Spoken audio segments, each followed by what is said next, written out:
তো গাইস, প্রথমে ভিডিওটি দেখো, তারপর এই ভিডিওর ফানি কমেন্ট পড়বো।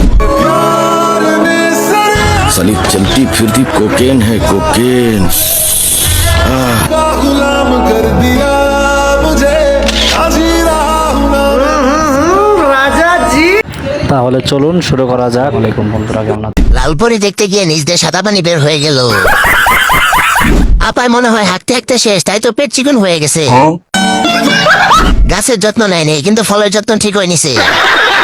নিচতলা ভাড়া দিয়ে 2 তলা বড় করছে। ঠিক বলেছো। বড় 2 পাহাড়ের সাইড দিয়ে পাকা রাস্তা। আমাদের মাঠে কোনো ফুটবল নাই, একটি ফুটবল দিলে ভালো হতো। সুপারি গাছে নারিকেল ধরছে, কেমনে সম্ভব? শাড়ি পরে ভাব নিয়ে কি লাভ যদি পেটে চর্বি না থাকে? উপর 36, মাঝখানে 20, নিচে 40।